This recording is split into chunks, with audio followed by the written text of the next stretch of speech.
اللہ رب العزت نے فرمایا هو الذی انزل علیک الکتاب، اللہ وہ ہے کہ جس نے آپ پر کتاب نازل فرمائی، منہ آیات محکمات، ان میں کچھ محکم آیات ہیں، ہن ام الکتاب، وہ کتاب کی اصل ہے، وَأُخَرُ متشابہات، اور کچھ آیات متشابہات ہیں، فَأَمَّا الَّذِينَ فِي قُلُوبِهِمْ زَيْغٌ فَيَتَّبِعُونَ مَا تَشَابَهَ مِنْهُ ابتغاء الفتنہ، فرمایا وہ جو دلوں میں جن کے زنگ اور ٹیڑھا پن ہے وہ آیات متشابہات کا ترجمہ کر کے لوگوں میں فتنہ ڈالنے کی کوشش کریں گے، وما یعلم تأویلہ، اور ان آیات کی تعویل کوئی نہیں جانتا، توجہ رکھیے گا، ان آیات کی تعویل کوئی نہیں جانتا، الا اللہ، سوائے اللہ کے، سوائے کس کے؟ سوائے اللہ کے، والراسخون فی العلم، اور بعض مفسرین نے یہاں وقف والراسخون فی العلم پہ کی، یا اللہ جانتا ہے یا وہ لوگ جانتے ہیں جو علم میں اترے ہوئے ہیں، جو راسخ فی العلم، جو کون ہے؟ راسخ فی العلم ہے، یا وہ جانتے ہیں، ان کی تعویل یا خدا جانتا ہے یا راسخون فی العلم جو ہیں یا پھر وہ ان کی تعویل جانتے ہیں۔ قرآن کریم کی ان آیات کی تعویل کو خدا جانتا ہے یا راسخون فی العلم جانتے ہیں۔ تو احباب گرامی، آپ نے آیا کریمہ سن لیا، لفظ بھی سن لیا، بات تعویل قرآن کی ہو رہی ہے، کس کی بات ہو رہی؟ تعویل قرآن کی بات ہو رہی، تنزیل قرآن کی بات نہیں ہو رہی، نازل میرے نبی پر ہو چکا، اب مسئلہ تعویل قرآن کا ہے، اب ہم نے یہاں دیکھنا ہے کہ راسخون فی العلم کون ہے، جن کے بارے میں اللہ فرماتا ہے یا میں جانتا ہوں یا راسخون فی العلم جانتے ہیں، جو علم میں بڑے پختہ، جو علم میں بڑے پختہ ہیں، راسخ ہیں۔ میں نے ایک لفظ استعمال کیا جو علم میں اترے ہوئے، جو علم میں اترے ہوئے۔ کچھ لوگ ہوتے ہیں کہ علم ان میں ان کی جستجو کی قدر کے مطابق اترتا ہے، جتنی ان کی چاہت ہوتی علم ان کے دل میں اترتا ہے، جتنی ان کی تڑپ ہوتی ہے، پیاس ہوتی، علم ان کے سینے میں وجود میں اترتا ہے، سب کے وجود میں علم اترتا ہے۔ فرمایا یہ ایسے ہیں کہ یہ علم میں اترے ہوئے ہیں، سمجھ آ گئی؟ یہ کہاں اترے ہوئے؟ علم میں اترے ہوئے۔ تو اس لیے احباب گرامی فرمایا کچھ وہ ہیں جو راسخون فی العلم ہے۔ تو احباب گرامی اب آئیے ذرا ہم اپنے بزرگوں سے پوچھتے ہیں کہ یہ راسخون فی العلم کون ہے؟ تعویل قرآن کس کا مقدر ہے؟ رسول معظم صلی اللہ تعالیٰ علیہ وآلہ وسلم نے ارشاد فرمایا تھا، آپ نے حدیث پاک ہے یہ میرے پاس، نبی رحمت صلی اللہ تعالیٰ علیہ وآلہ وسلم کا ارشاد گرامی سنیے گا۔ حضرت قاضی شہاب الدین ابن حجر اسقلانی شافی وہ ارشاد فرماتے ہیں، آپ فرماتے ہیں کہ نبی رحمت صلی اللہ علیہ وآلہ وسلم نے فرمایا انا اقاتل علی تنزیل القرآن وعلی قاتل علی تعویلہ، فرمایا کہ میں نے تنزیل قرآن پہ جنگ کی ہے، علی تعویل قرآن پہ جنگ کرے گا، علی تعویل قرآن پہ جنگ کرے گا، میں تنزیل قرآن پہ جنگ کی ہے اور تعویل قرآن پہ علی جنگ کرے گا۔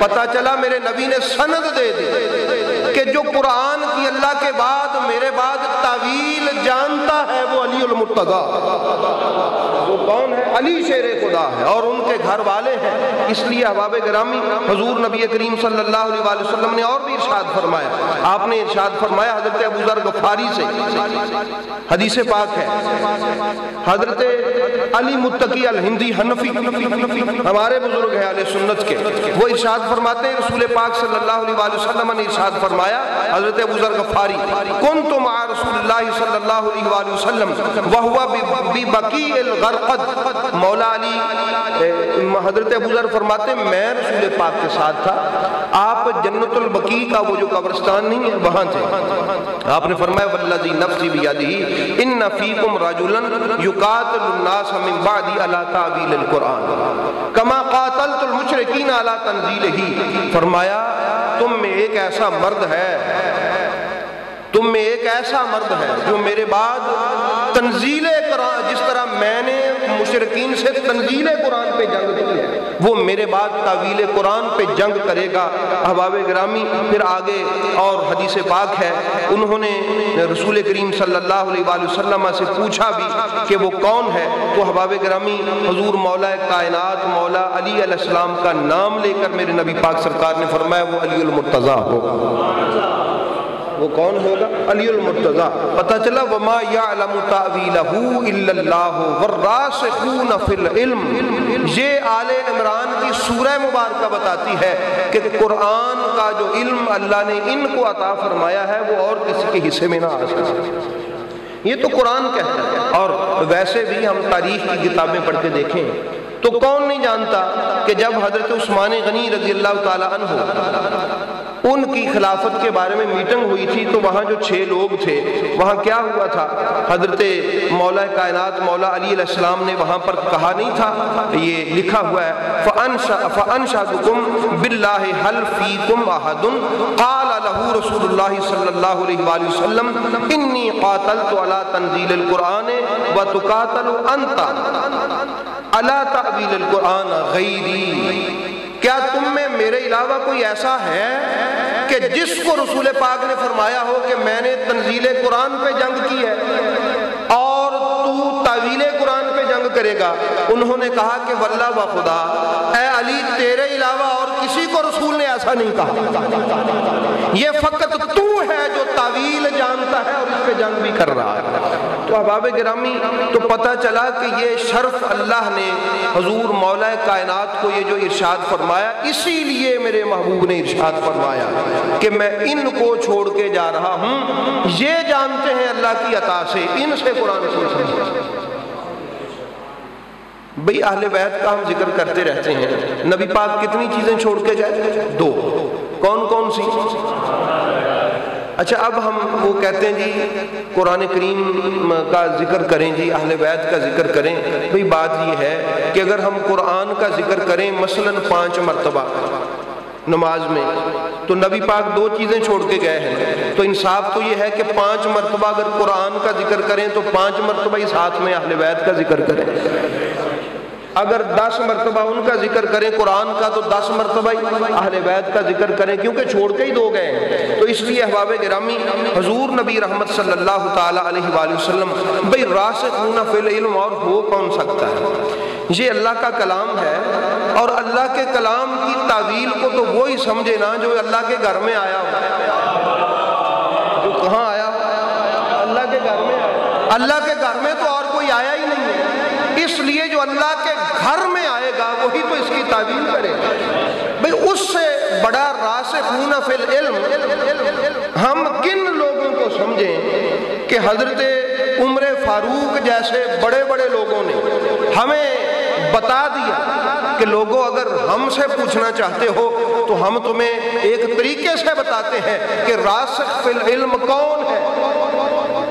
حضرت عمر نے ہمیں سکھایا، کوئی فیصلہ ہوا، مولا علی نے فیصلہ کر دیا، عرض کیا یا علی آپ نے یہ فیصلہ کہاں سے کیا؟ آپ نے فرمایا قرآن سے۔ فرمایا کہ قرآن سے کیا ہے تو قرآن تو ہم نے بھی پڑھا ہے، کہاں سے کیا؟ آپ نے فرمایا فلاں آیت سے ایسے ایسے۔ تو حضرت عمر فاروق پکار اٹھے جو یہ جانتا ہے کوئی نہیں جانتا۔ لولا علی لہلک عمر، اگر نہ ہوتا تو ہم ہلاک ہو جاتے۔ یعنی نہ جاننا ہلاکت ہے۔ نہ جاننا کیا ہے؟ یہ نہ جاننا ہلاکت ہے نا، جاننا زندگی ہے۔ تو حضرت عمر فاروق بتا رہے ہیں کہ علی ہمیں بتا رہا ہے، ہم جان رہے ہیں ہلاکت سے بچ رہے ہیں، ہم جان رہے ہیں ہلاکت سے بچ رہے ہیں، ہمیں بتاتا جا رہا ہے، زندگی بخشتا جا رہا ہے۔ لولا علی لہلک عمر، میرے نبی پاک نے فرمایا، قرآن کہتا ہے کہ جس کے پاس علم نہیں وہ ہلاک ہے، اور جس کے پاس علم ہے وہ زندہ ہے۔ علم زندگی دیتا ہے اور علم کا نہ ہونا ہلاکت دیتا ہے۔ حضرت عمر فاروق بتا گئے کہ لوگوں اگر ہم ہلاک نہیں ہیں تو علی کا صدقہ ہے، نبی کا صدقہ ہے اور علی کا صدقہ ہے۔ نبی اپنے بعد علی کو چھوڑ کے گئے، علی ہمیں قرآن بتا رہا ہے، زندگی تقسیم کر رہا ہے۔ بھی بات سمجھ گئے؟ یہ فقط ایک سادہ سا جملہ نہیں ہے لولا علی لہلک عمر. یاد رکھیں نہ جاننا ہلاکت ہے. جب بھی مولا علی کوئی فیصلہ کرتے، حضرت عمر کی عادت تھی وہ پوچھتے یا علی قرآن کی کس آیت سے کیا؟ مولا علی فرماتے تھے اس آیت سے، تو پھر نعرہ لگاتے لولا علی لہلک عمر. یہ نہیں تھا کہ نعوذ باللہ وہ جہنم میں چلے جاتے یا برباد ہو جاتے، یا یہ میرے محبوب کے صحابی ہیں خلیفات، ان کو اللہ نے یہ مقام و منزلت عطا فرمائی، لیکن وہ رہتی دنیا تک یہ کہہ کے اعلان کر کے چلے گئے کہ علی علم تقسیم کر رہا ہے، علم نہیں زندگی تقسیم کر رہا. یہ نعرہ تھا جناب عمر فاروق رضی اللہ تعالیٰ عنہ. یہ حضرت عمر بار بار یہ فرماتے کہ یہ علی زندگی تقسیم کر رہا ہے. ہم بار بار پوچھتے یا علی یہ زندگی کہاں سے ملی؟ فلاں آیت سے. تو پھر کہتے واہ علی تو نے ہمیں زندہ کر دیا. تو نے ہمیں کیا کر دیا؟ اس کا مطلب تو یہی ہے تو نے ہمیں زندگی دے دی، ہمیں ہلاکت سے بچا لیا. کیوں؟ ان کو پتا تھا کہ نبی ان کو ہی تو چھوڑ کے گئے ہیں کہ یہ لوگوں کو زندہ رکھیں، یہ لوگوں کو کیا رکھیں؟ ہاں زندہ رکھیں. یہ عیسیٰ علیہ السلام کے معجزے سے بھی بڑی بات ہے. وہ قبر سے مردہ نکال کے زندہ کرنا بہت بڑی بات ہے. کسی مردہ دل کو زندگی دینا یہ اس سے بھی بڑی بات ہے. تو یہ مولا علی کے ذمے لگا کے گئے میرے محبوب کریم، اور ان کے بعد پھر ان کی اولاد میں. تو احباب گرامی یہ جتنے بھی علوم ہیں، اچھا میں حیران ہوں بعض جو لوگ ہیں وہ کوشش کرتے ہیں اس بات پہ کہ وہ حجاج بن یوسف کو بھی تھوڑا سا نرمی لے کے دیں اللہ کی بارگاہ سے. بھئی اللہ نے ہم سے مشورہ کر کے تو کسی کو نہیں نہ بخشنا، اس لیے ہم تو یہ جرت ہی نہیں کرتے کہ کسی کے بارے میں یہ کہیں کہ فلاں کو اللہ ہو سکتا ہے بخش دے. کیوں جی؟ وہ جی ایسا ہے کہ ہو سکتا ہے کہ قرآن کریم پر جو زیریں زبریں لگوائی ہیں اس وجہ سے حجاج بن یوسف جو ہے اس کو اللہ بخش دے. تو اللہ کے بندو یہ زیریں زبریں تو میرے مولا علی نے لگوائی ہیں. کوئی پڑھ کے تو دیکھے اس بات کو. ابو الاسود مولا علی علیہ السلام کے پاس عرض کرتے ہیں آگے کہ یا علی قرآن اب عرب سے عجم کی طرف چلا گیا، وہ لوگ اس کے لہجوں سے واقف نہیں، اس کی قرات سے واقف نہیں. کوئی ایسا انتظام ہو کہ لوگ اس کو آسانی سے پڑھ سکیں. آپ مجھے بتائیں ہم عجمی لوگ ہیں، اگر زیر زبر وغیرہ اس کے اوپر نہ ہو تو ہم پڑھ لیں گے؟ بلکہ ہم تو ادھر جاتے ہیں جب عمرہ کرنے تو وہاں جو عربی رسم الخط میں لکھا ہوا زیروں زبروں والا قرآن پاک ہے ہمیں تو اس سے سمجھ نہیں آتی. چہ جائے کہ کوئی کہے کہ یہ نہ اس کے اوپر زیر ہے نہ زبر ہے، اس کو پڑھ کے سناؤ. ہم نے کیا پڑھنا ہے؟ نہیں نہ پڑھ سکتے. تو قربان جاؤں ان پر. انہوں نے کہا کہ یہ لوگ پریشان ہو جائیں گے، ہم تو عرب ہیں، ہم نے تو رسول پاک سے آپ نے سنا ہے، ہم نے آپ سے سنا ہے، وہ کیا کریں گے؟ تو مولا علی نے فرمایا لاؤ میں تمہیں علم نحو سکھا دوں. کیا سکھا دوں؟ علم نحو سکھا دوں. صرف اسی کی ایک شاخ ہے علم نحو و صرف. فرمایا لاؤ میں سکھا دیتا ہوں. عرض کیا حضور پھر کیا ہوگا؟ فرمایا وہ سیکھ اور زیریں زبریں لگاتا چلا جا. وہ سیکھ، تجھے پتا چلے زیر کہاں لگنی ہے، زبر کہاں آنی ہے، پیش کہاں آنی ہے، کہاں پر یہ کیسے پڑھنا ہے. میں تمہیں اس کا کلیہ ہی بتا دیتا ہوں. تو قیامت تک یہ جو کہتے ہیں علی کیا دیتا ہے، لوگ پوچھتے علی مشکل کشا کیسا ہے، اور پھر وہ صرف و نحو کی کتاب ہاتھ میں پکڑ کے کہتے ہیں علی مشکل کشا کیسا ہے. میں کہتا ہوں کہ اگر علی نے یہ مشکل کشائی نہ کی ہوتی تو آج کوئی بھی ملا اس عربی کو نہ پڑھ سکتا جس طرح پاکستان بر صغیر میں پڑھا جاتا ہے. اس لیے احباب گرامی یہ مشکل کشائی میرے علی المرتضیٰ. آج بیٹھ کے پوچھتے ہیں وہ جی علی پاک نے کیا مشکل حل کی؟ بھئی علی پاک نے یہ مشکل حل کی، یہ جو ہم قرآن پڑھ رہے ہیں، یہ جو ہمارے مدارس میں اساتذہ عربی پڑھنا سکھا رہے ہیں، یہ جو عربی گرامر کے کورسز کروائے جا رہے ہیں، یہ ساری مشکل کشائی میرے نبی اور میرے علی کی ہے، مولا علی علیہ السلام کی. انہوں نے سکھایا. اور اس کے بعد احباب گرامی میں کیا عرض کروں، یہ الجبرہ میرے مولا علی کا ہے. یہ الجبرہ کیا ہے؟ میرے مولا علی کا ہے. یہ جو 7 قراتیں ہیں، واللہ بخدا میں نے یہ پڑھا ہے، 7 قراتیں ہیں جو قرآن کریم کی، یہ سارے شاگرد میرے مولا علی کے ہیں. یہ جو قرآن کریم کو مختلف قراتوں میں پڑھا جاتا ہے وہ سارے شاگرد میرے مولا علی کے ہیں۔ اور ایک قاریو، تمہیں تو چاہیے کہ جب قرآن پڑھو تو ساتھ میں علی کا شکریہ بھی ادا کرو کہ یہ جو قرات کرنا ہی میرے علی نے سکھایا ہے۔ اگر علی المرتضیٰ یہ قرات کا علوم نہ دیتے، نہ سکھاتے، اس کے اصول و ضوابط سے آگاہ نہ کرتے تو کون اس کو قرات سے پڑھتا؟ یہ جتنا بھی فیض قیامت تک قرآن کریم کی قرات کا ہے یہ بھی میرے علی المرتضیٰ کا، اور یہ جو صرف و نحو ہے یہ بھی علی المرتضیٰ کا ہے، اور یہ جو کچھ بھی ہے حضور مولا علی علیہ السلام سکھاتے ہیں۔ اس لیے احباب گرامی یہ جو ہماری میڈیکل سائنس ہے اس کی بنیاد بھی کیمسٹری پہ ہے، ہماری الیکٹرانک سائنس جو ہے اس کی بنیاد بھی کیمسٹری پہ ہے، یہ جو ہمارے جہاز اڑتے ہیں اس کی بنیاد بھی کیمسٹری پہ ہے، یہ جو ہم سرجری کرتے ہیں اس کی بنیاد بھی کیمسٹری پہ ہے، یہ سارا کچھ اسی پہ ہے۔ تو کون ہے جس نے یہ کیمسٹری کے شاگرد پیدا کیے؟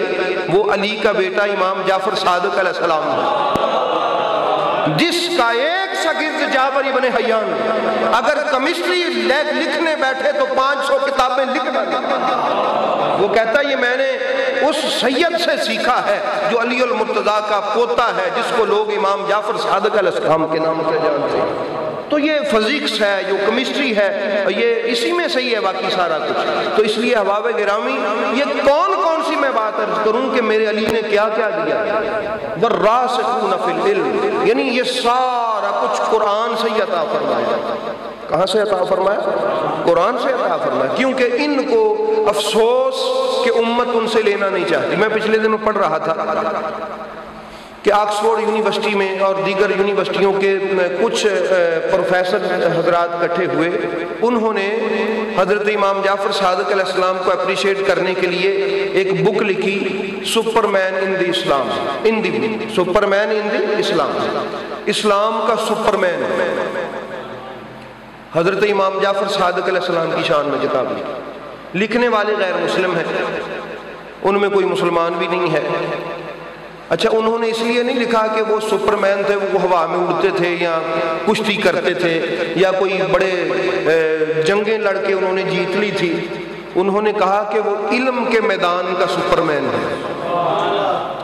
تحقیق کی واللہ بخدا، کوئی کسی اور کے بارے میں نہیں لکھ دی، اگر کوئی ایسا ہے تو اس کے بارے میں لکھ دیا جاتا۔ سیدہ زہرا پاک سلام اللہ تعالی علیہ پر اتنی کتابیں لکھی غیر مسلموں نے، تحقیق ہوتی چلی جا رہی ہے۔ مولا علی علیہ السلام پر اتنی کتابیں لکھی غیر مسلموں نے، میں پڑھتا رہتا ہوں ان کی تحقیق، حیران ہوتا ہوں۔ انہوں نے علم کو سلام کیا، تو یہ علم اللہ تعالیٰ نے ان کو عطا فرمایا، فرمایا میں ان کو چھوڑ کے جا رہا ہوں، ان کا دامن تھام لو، تمہیں بھی اللہ روشنی عطا فرمائے۔